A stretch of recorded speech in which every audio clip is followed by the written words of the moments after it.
In the city of East Brickton, the police faced a difficult time trying to stop the illegal sale of Bloxer. It has been estimated that there was around $1 million worth of Bloxer in circulation at one time. There was so much money in the Bloxer business, anyone who could get their hands on some would quickly flip packs to make good profit. Headlines broke on November 13th, when a Bloxer kingpin had finally been taken down by the Ebpd. The police thought there would be a large decline in narcotic trade now throughout the city, but they were wrong. With the city's top dealer locked up for life, a new player joined the game. I killed my plug cause he tried to snitch on me. Shut the fuck up, you is not my big homie. Don't try to run up, I keep a stick on me. I killed the cop and he was undercover. Bitch ass nigga crying to his mother. She for 2.5, then I roll another. I really sold drugs, this is what I know. I'll kidnap your little fucking bro. Today, we tell the stories of Carlos Garcia and his infamous Garcia Cartel.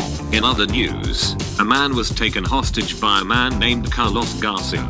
The police were notified and the hostage was eventually retrieved for around $500. Carlos Garcia made a name for himself in East Brickton after committing a mass number of crimes. Garcia was involved in a large amount of murders around the city at first, but soon made an appearance in the Bloxer market. After coming into possession with a ton of Bloxer, the Garcia family needed to create a network that would allow them to sell without being linked to any crime.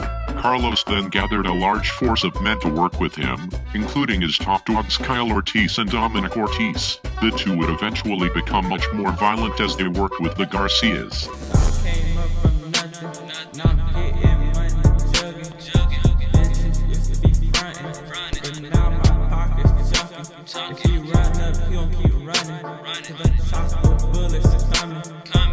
Soon enough, the streets of East Brickton would be filled with Garcia's Bloxer dealers. El Barrio was the crown jewel of the entire operation.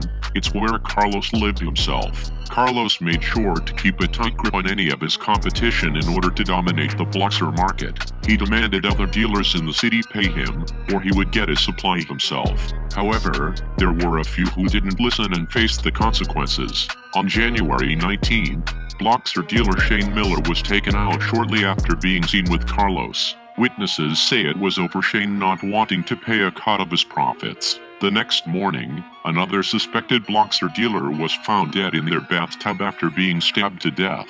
The East Brickton Police Department released this picture a few days later. The Ebpd was clearly not doing enough to tackle the Bloxer epidemic. They did agree though that most of the supply came from El Barrio on Broadway Avenue. The following day, the Ebpd decided to carry out a series of raids. Police barged into the Broadway apartments, breaking down doors with no warning. They successfully seized a considerable amount of Bloxer and then proceeded to kill the dealers in their own homes. A case was beginning to be built against the Garcias. After the raids, Carlos' personal hitman Dominic Ortiz was arrested on murder charges, and Kyle went missing. The Garcia family are said to have left the city after the recent events, and the Bloxer supply plummeted. Although not seen around anymore, the Garcias heavily influenced the culture on Broadway Avenue. With most of their members locked up on drug and murder charges, it makes sense for them to have gone off the grid. There is, however, a new growing presence on the streets of East Brickton today.